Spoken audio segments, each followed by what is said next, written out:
We're going to give it just a minute or so as attendees are joining.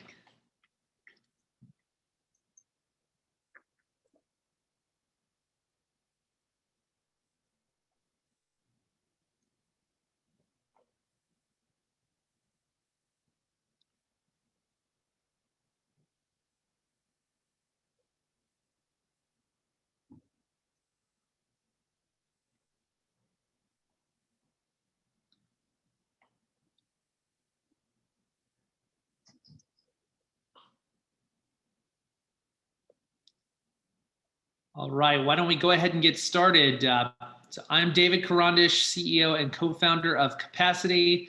I will be your host for today's webinar. First of all, I want to give a quick shout out to Heartland Credit Union Association for helping us put this together. And I want to introduce my esteemed guests, Koren Gruebel and Jason Peach from West Community Credit Union. Today, we are going to be talking about how you can increase your revenue and lower costs while creating a better member and agent experience. Super excited to do this today. We're going to keep this high energy, lively, and fun. With that, let's go ahead and dive in. So first off, let's do a quick question for Jason. Jason, what originally led you to work with Capacity, and what were some of the strategic needs that we were helping you address? That was a good question. Back in 2017 is when we first started working together. It doesn't feel that long ago, but after last year, I guess it does feel a little bit longer. We were really, our strategic conversations were evolving around three newer areas or priorities, a little bit different in the past years. And the real driver was the change in consumer behavior, the implementation of digital and online channels, and the need for working more efficiently. These were all strategic needs. And so we're having three conversations or three topics around that. The first was the need to improve the member experience. We often talked about member satisfaction as a result, or member engagement as a driver, but the member experience across a process and a channel interaction was really what led to those results, and really thinking a little more holistically about that. And that was a little bit more of a challenge when it comes to online and digital channels. A, because they were newer, but B, because a lot of our legacy systems were not helpful or useful for us to employ with their resources to improve the experience in those channels. So, so it was a strategic dilemma and a problem to solve. The second area was increasing our focus and improving our use of data analytics so that we could work more efficiently, again, improve the member experience, and also better target market opportunities based on new and available data that maybe wasn't available today.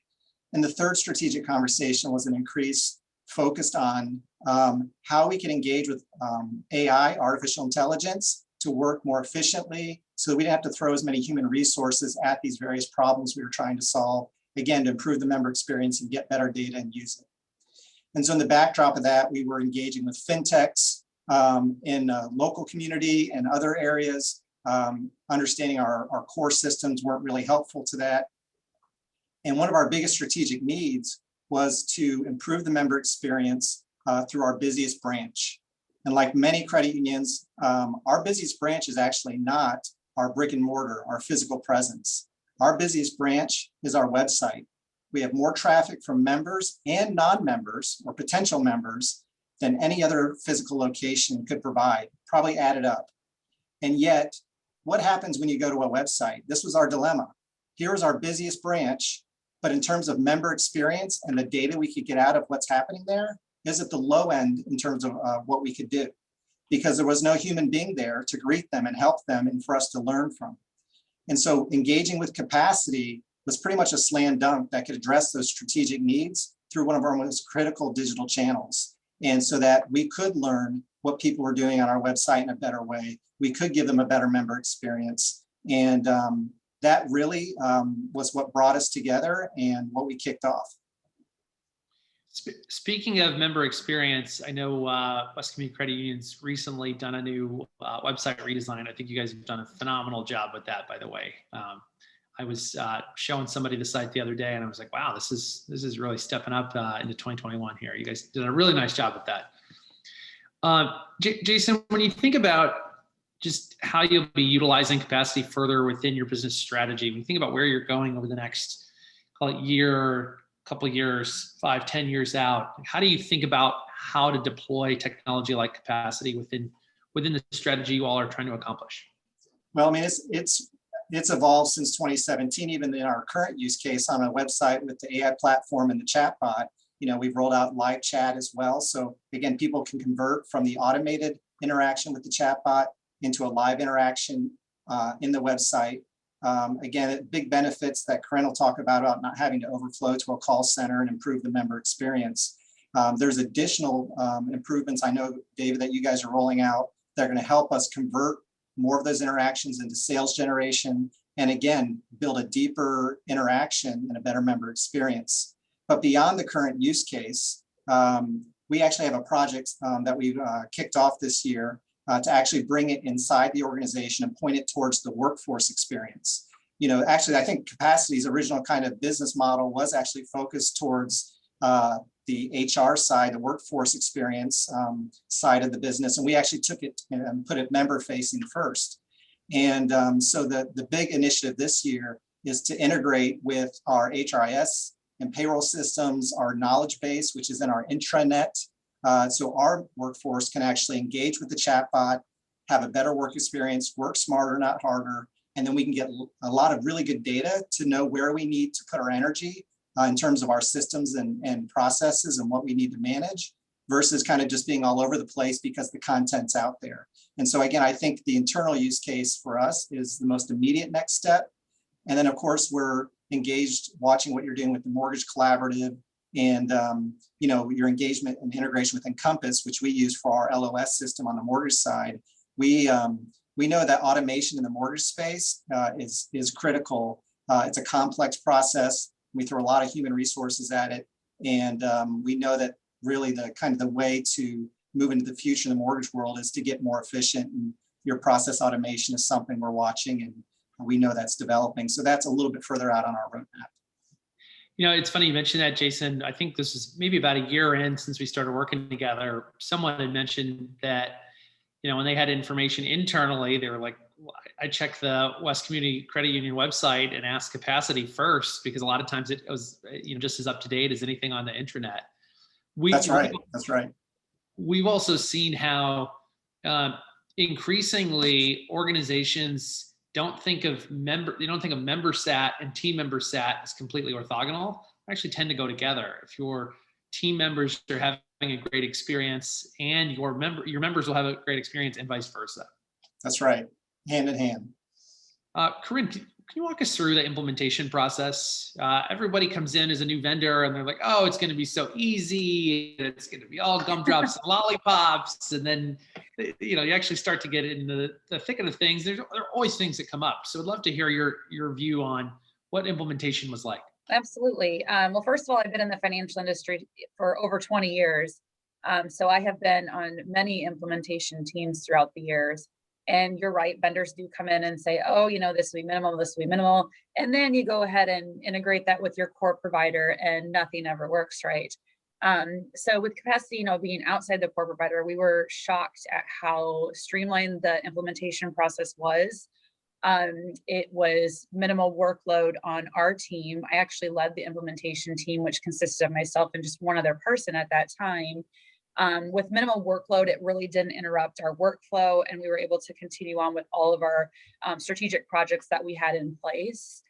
After defining our scope with Capacity, it took a little over a month before we were live on our sites. During that time, we met regularly with the Capacity team. We worked on our end to kind of submit any necessary knowledge that wouldn't necessarily be on our website, because of course you want those questions answered too. And there is some information that's not on our site that we wanted in our knowledge base. So we worked with our call center to log, the highest traffic calls for certain service levels or products. And we loaded that into the knowledge base, which was, super easy. We did training with the Co-Pilot Council. There was 2 of us that went through training. That was pretty much one time. And after that, it was train the trainer, because the platform is so easy to use. And during that time, Capacity was already scrubbing our website, building out our knowledge base and collecting data. So that was nothing that we had to be involved in on that aspect. And then we went live. So it was a very streamlined, easy process. No hiccups that came about. And I will say that, being in the financial industry, I've done several implementations that included core processors and several without. And what we found was this, not being a long process. We really thought of Capacity as more, like a partner, not necessarily a service provider. And I think along the way, we've been able to help them grow their roadmap to help with our needs. So that's been a very different relationship, and we're very valued for that. Thanks, Koren. That's one of the highest compliments we can get is when folks tell us, look, we don't treat you as a customer, we treat you as a partner, and vice versa in terms of going to get live and building a better member experience. Also, Koren, when you think about just the biggest benefit that you all have seen from implementing Capacity, we'd love to hear your thoughts on that. Well, of course, I'm going to come from a marketing standpoint because that's kind of where my hat is, but I also want to address some of the service issues and the operation capacities that we've come across. So first and foremost, Jason has explained that our website is our busiest branch. With adding Capacity to the site, we've been able to reduce call volume in our call center, and also our third-party vendor who does our overflow calls or weekends, holidays, and 24/7 call center. So we've saved money and also improved the member experience on that end because they're able to get on the site. They don't just search the site, they can treat Capacity like a Google search, which is, how consumers are used to getting information. I mean, we're all guilty of going to Google, putting in a comment, it comes up with something we don't like, it we leave. We're able to provide the information through Capacity so that we know that the member is getting the information that they need right then and there, and they're not having to search for it. So when the potential members are on our site, that's where that is key. That information's right there. So we did improve the member experience, and that just generates like a better brand image overall. From a marketing standpoint, understanding web traffic. Of course, we did Google Analytics. We also have a very robust system in our content management system on our website. So we've always monitored web traffic. But what Capacity allows us to do is look at that traffic and truly understand what that member need is. They're not just on the auto loan page, like what's their specific need for auto loans. So we were able to drill down that.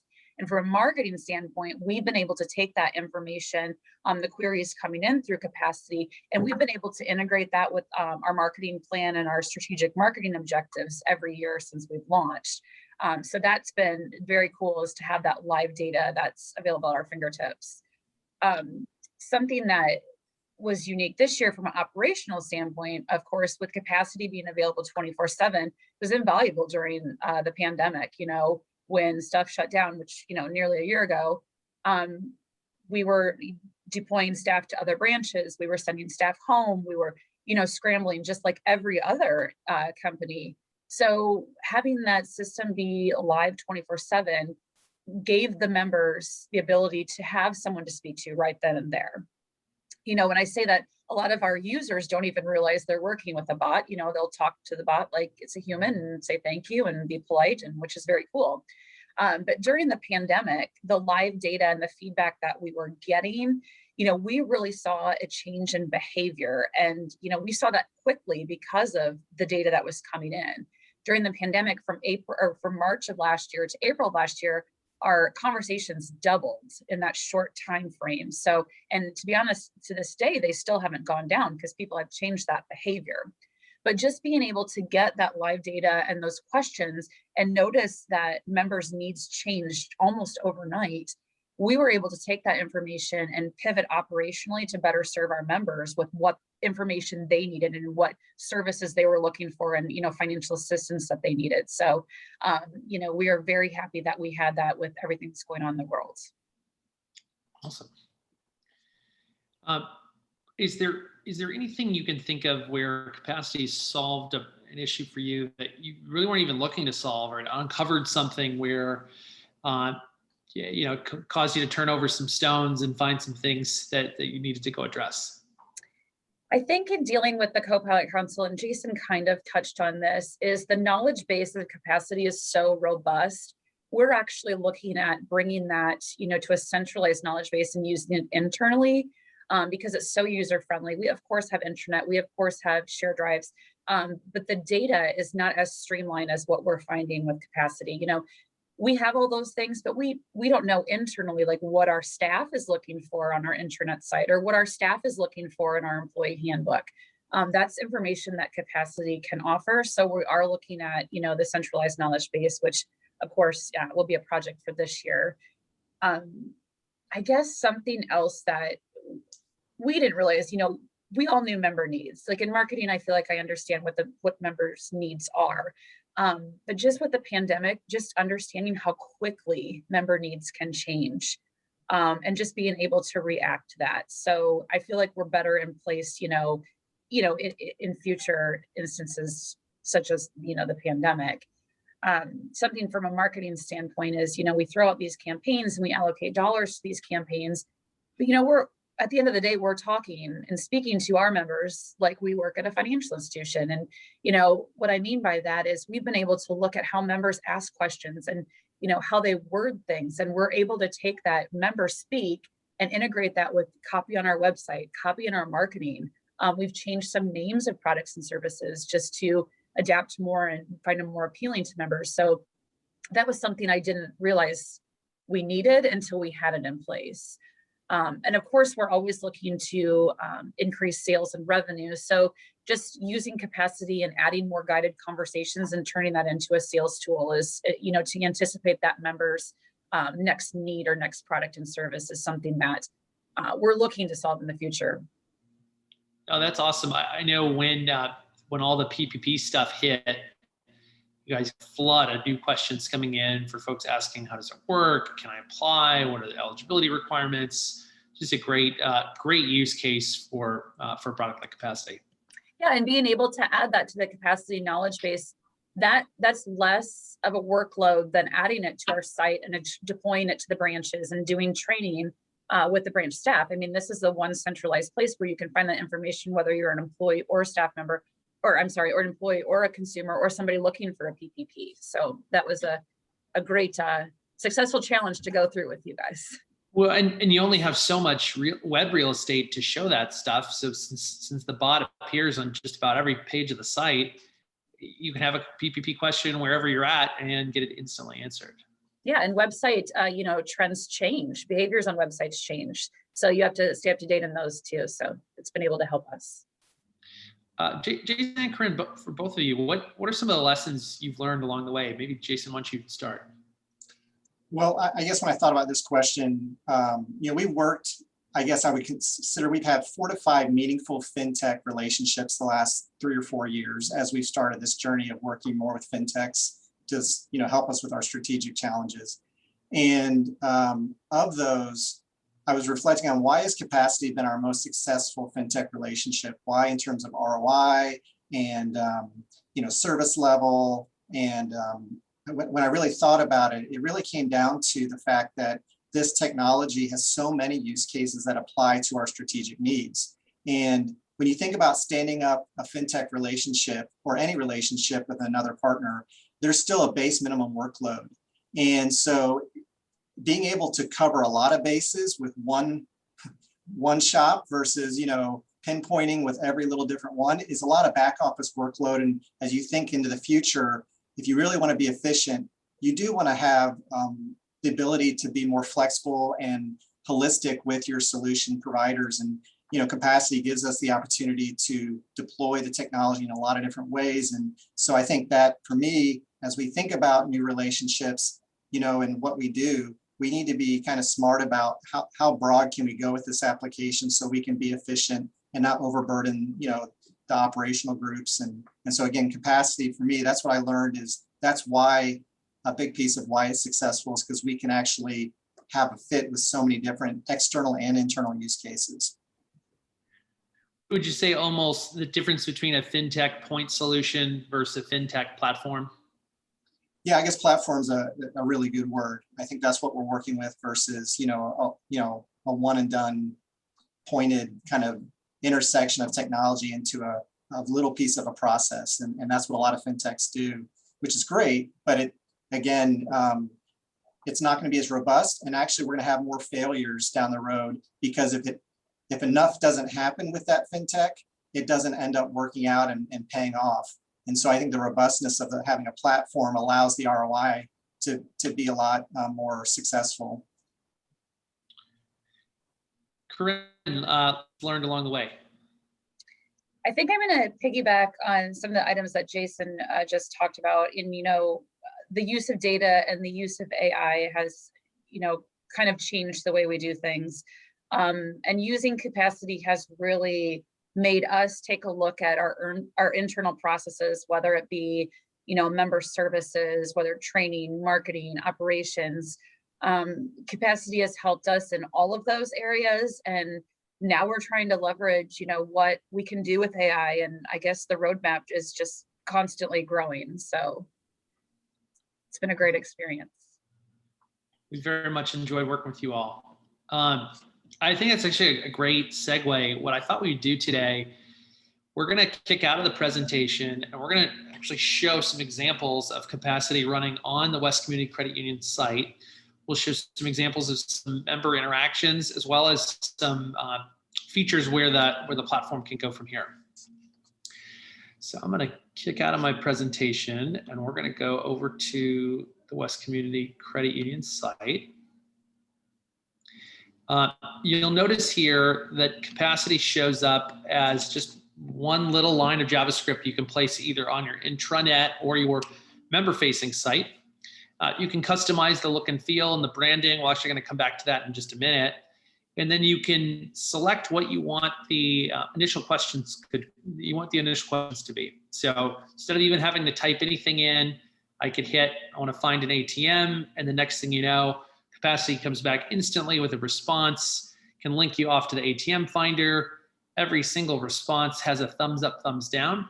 So whenever we thumb up that question, we're teaching the machine learning to match to that a little more often. Another example, someone could go here and ask about, they want to know about the routing number. And you'll notice here, as I'm typing, we'll actually do autocomplete so we can direct your members toward the questions that Capacity knows how to answer without having to type the whole thing in. So I type in, what is the routing number? It comes back instantly with the response. Again, this is something where somebody might have been on a call or on hold trying to talk with someone, or someone might be in some off hours where it's difficult to get this kind of information. In terms of how the platform itself works, I'm going to kick over to the West Community Credit Union instance. And I'm going to start out actually with the help desk view. So here's an example. This just came in recently. Does West Community Credit Union have an online checkbook balancing tool? And you can see here, this particular person submitted it. They have a question around it. It got assigned over to Becky on the support team. We've got the priority, we've got the status. You can pull any basic information around the inquiry, and I'll see all the ticket history that this came in 3 days ago, who it was assigned to, et cetera. Now, this particular example was set up as a one-time response, but in addition, it could be saved as a question in the knowledge base, as a new exchange. You can add comments, attachments, really all the things that you'd want to find on a support experience. If we go over into the knowledge base itself, you can see West Community Credit Union has this divided out between information that's available for all, internal employee information, Tigers Community Credit Union, which is one of their kind of sister brands, and then the WCCU stuff. So we could go in, click on any one of these dialogues. We have a question here, why bank at a credit union instead of a bank? You can see we've got multiple variants to the question. We've got the response. In the response, we've got links. We can do links to documents, formatting, bold, italics, you name it. And obviously this one is more of an evergreen type question, but there will be some questions where the answer or the response is only good until a certain time frame, in which case you can place an expiration date on here as well.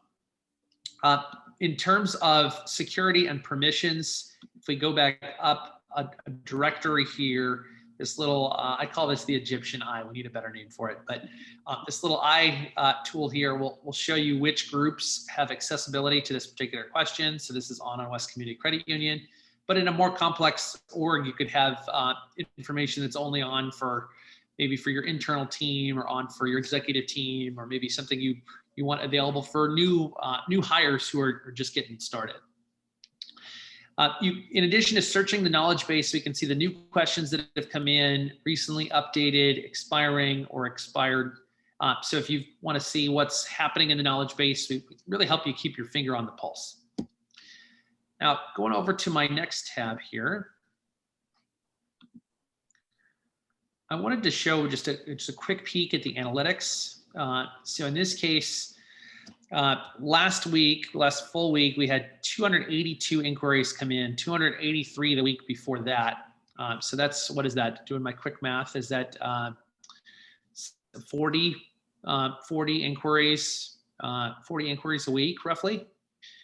So you could see, 40 inquiries a day for those weeks. You can see here how the number of inquiries has grown over time, and how consistently average somewhere right around like 91, 92% over that time frame in terms of the match rate of how many questions are coming in. Average response time is about 1.7 seconds. Because this is an externally facing use case, you can see here the number of sessions, about 850 unique sessions that have happened over this time frame. If I continue on, I want to show what can happen. Okay, if the bot doesn't know the answer, I will need to kick over into a live chat example. So here's one where a particular user was trying to find a lien holder address, and they couldn't find it on the site. They asked a couple of questions. Capacity didn't know the answer to that question, and it was able to kick that off to a live chat user, and they were instantly able to get their response here in, I don't know, just about a minute or two. And so this could have been a very long or protracted phone call. Nobody really wants to pick up the phone and call someone in 2021. But this particular person was able to ask their question, get an instant response, and go on their merry way along with the live chat interaction. You can see here, all the live chats are archived, available for review. So even as you bring on agents and you're trying to train, like, how can we best respond?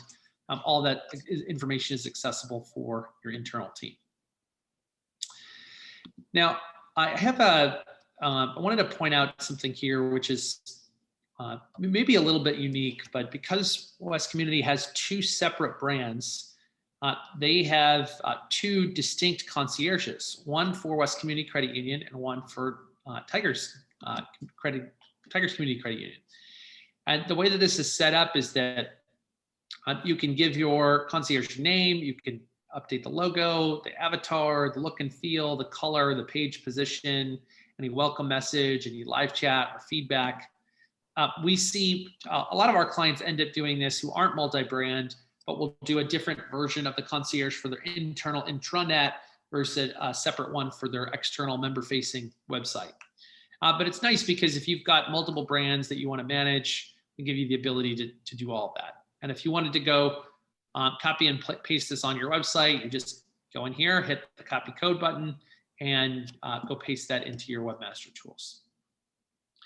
Now, we showed earlier some examples where we had a question in, answer out, but there are also going to be times where you need to do more of a guided conversation. And I had this set up on my Capacity internal instance, but I thought it would be worth showing this for just a second. So we built out our guided conversations with the premise that you want to be able to help answer questions that are going to be a little more complicated, that are going to take people down a specific path depending on the choice that they pick. Kind of reminds me of those choose your own adventure books we used to read as kids. So in this particular case, somebody's asking about a particular benefits question. If you're an intern, it takes you down this one path. But if you're a full-time team member, it takes you down another path where you can ask a series of follow-up questions. Now, the way that the guided conversation builder is designed is that you can think of it almost like a survey builder where you can go in and collect info, do drop downs. You can do rating scales. So if you want to rate and see someone's customer or member sat within the website, you can do that as well. Multiple pathing, messaging. If to the extent that you have any app integrations, we can go drop those into a guided conversation, as well as creating a ticket, sending an email, starting a workflow, or checking your live chat availability. On par with some of the best survey platforms in the world, we've got all the Boolean logic built in. So if you want to go this path based on a certain set of criteria, or that path based on another set of criteria, we can do that as well as skip to various other messages. So you can go from one conversation to the next.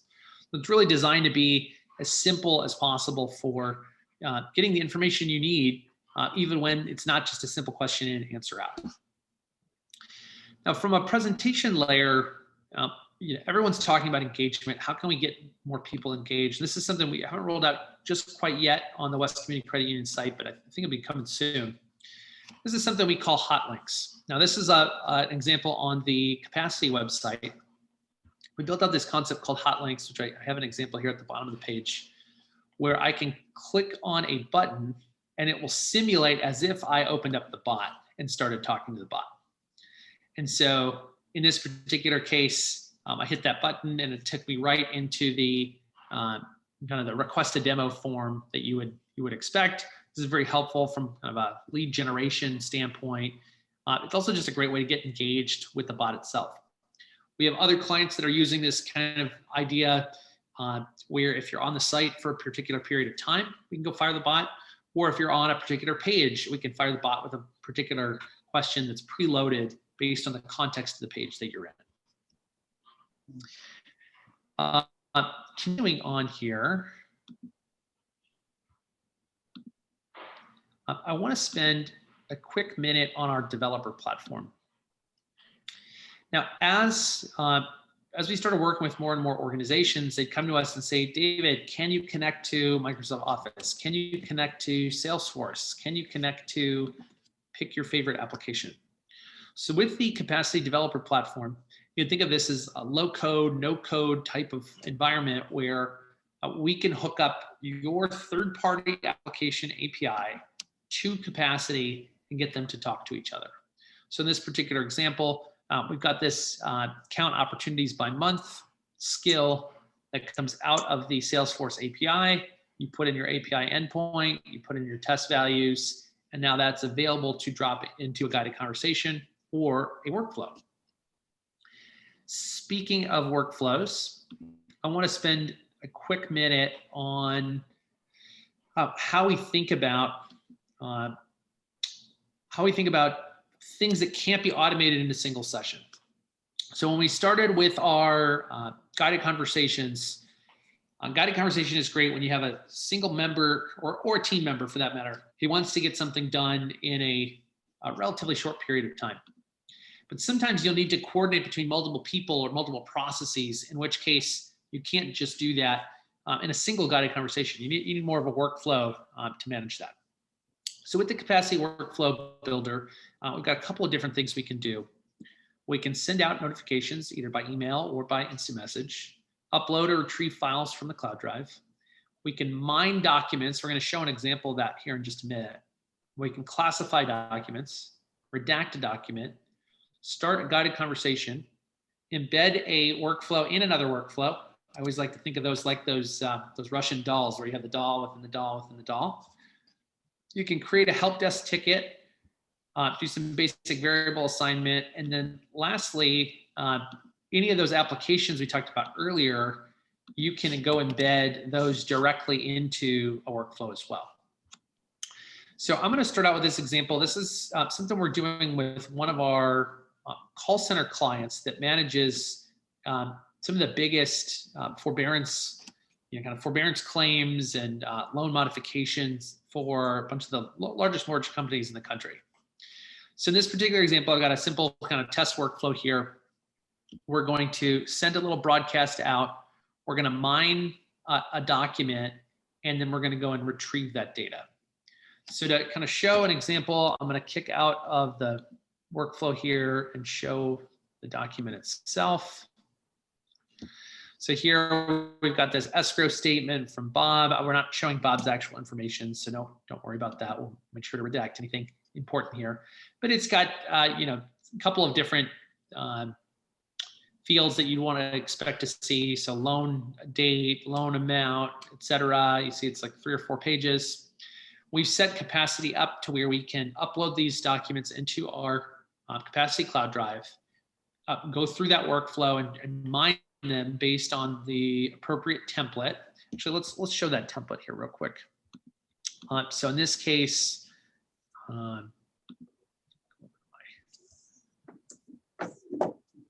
here.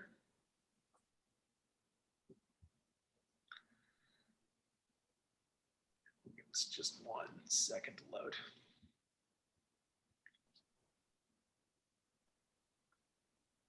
Well, here, while this is loading up, I'm going to go ahead and just kind of walk through it.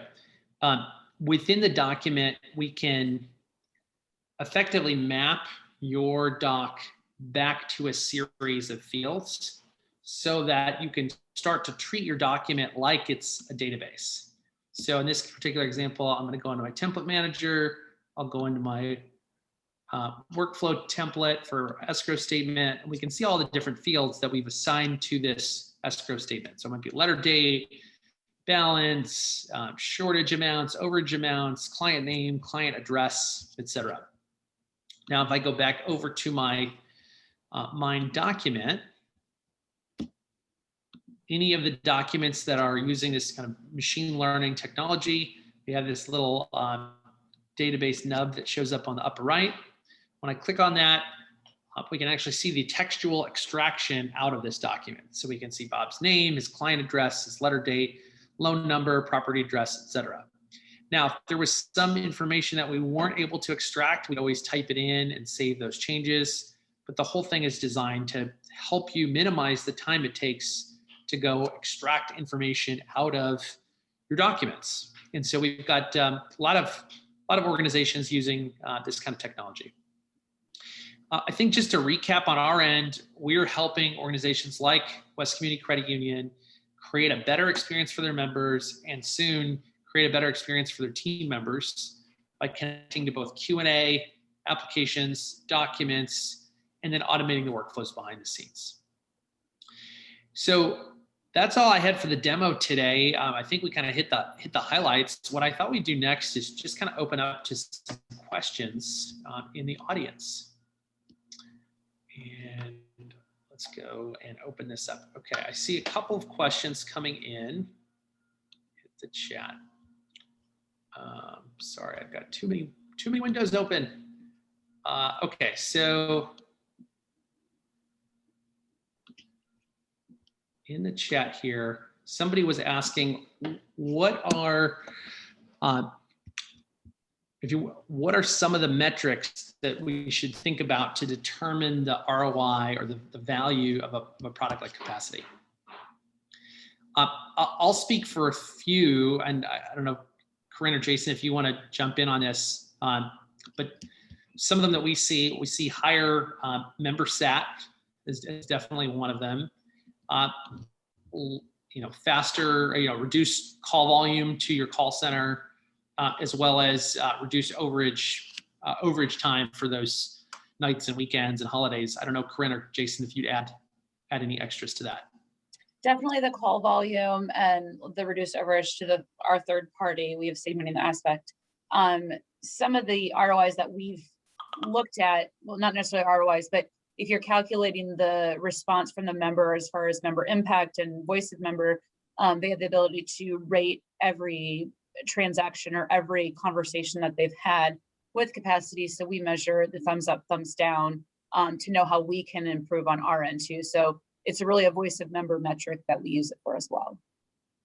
And I think the other thing is, again, because we recognize this was our busiest and our fastest growing branch, and in the future where people would get maybe their only impression, their first impression of us, rather than through brick and mortar, having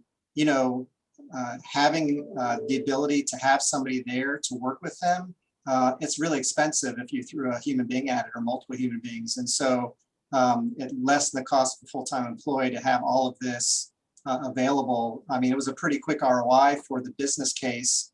And the real risk and the opportunity cost of not having a good member experience and being able to gauge people where they wanted to be. So we wanted to meet our members where they want to be.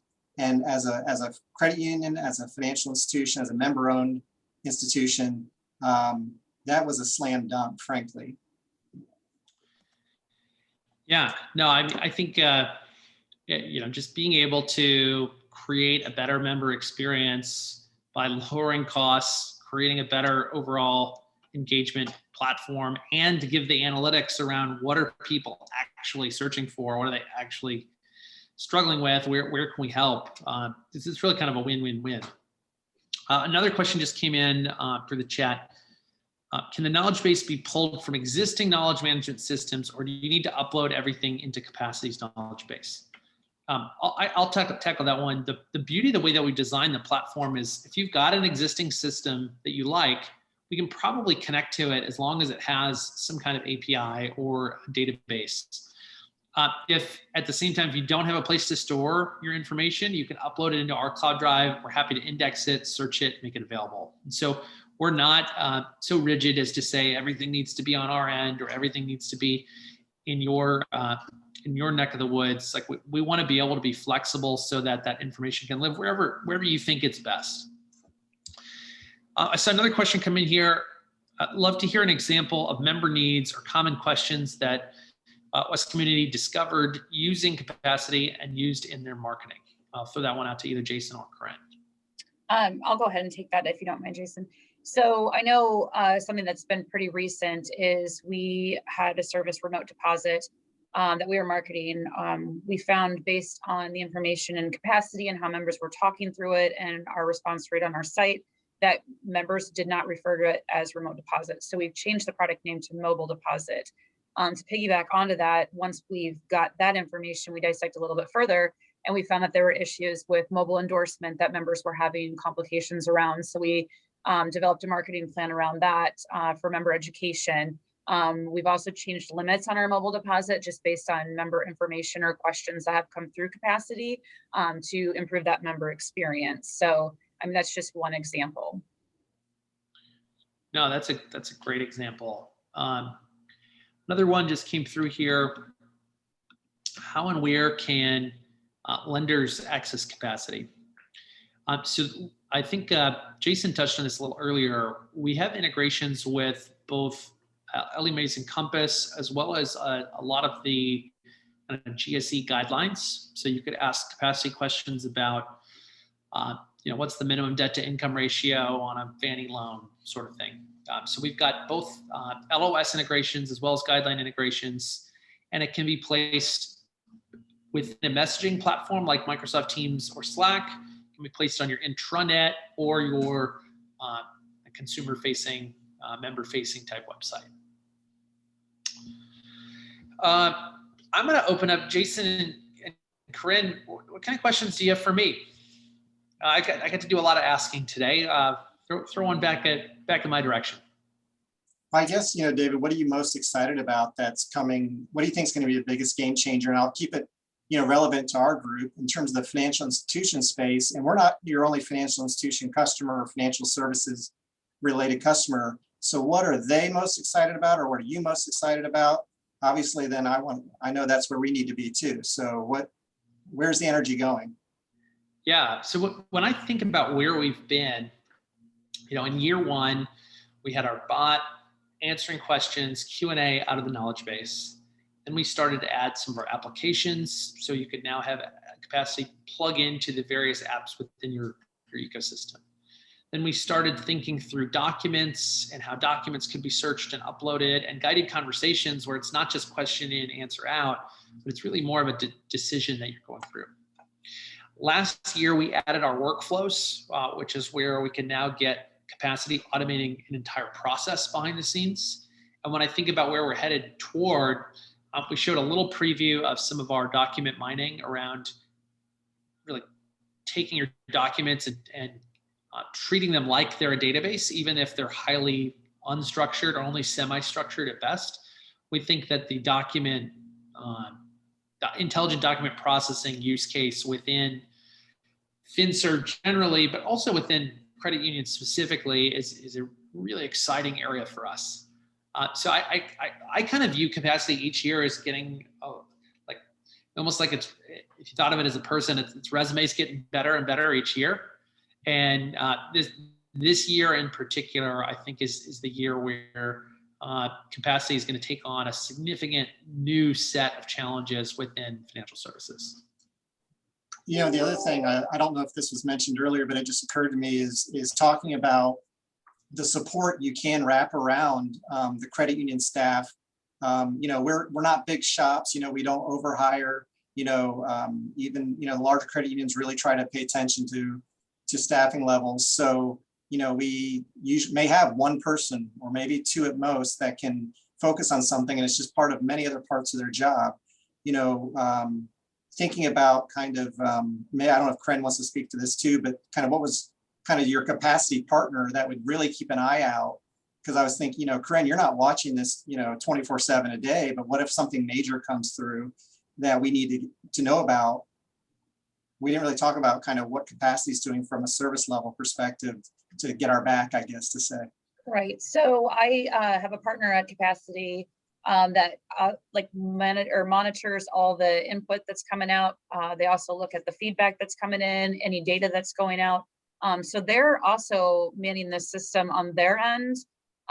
So like Jason said, if something came up and we missed it, they're already on it, fixing it. So that's what's great about working with Capacity. And when I say that, you know, they're not just a provider, they are a partner. You know, I can call them whenever I need to. They've done countless updates and upgrades to the Copilot Council. There's always something new.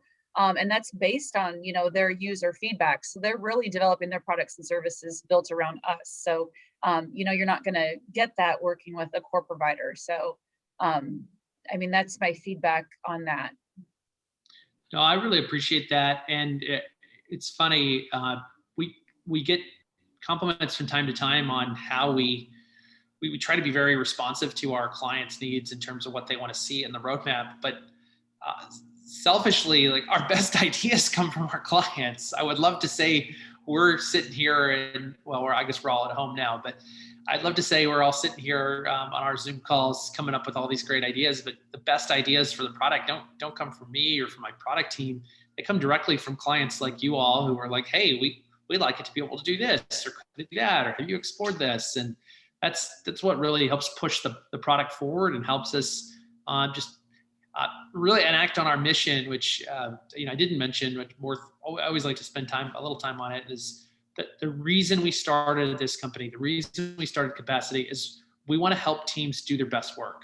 And we fundamentally believe that there's an opportunity to do that if we can automate the support functions of your org, both internal for your team and external for your members. And so I'm very excited to hear that your feedback is getting put directly into the product roadmap and directly into the product, because when we listen to you all, great things tend to happen.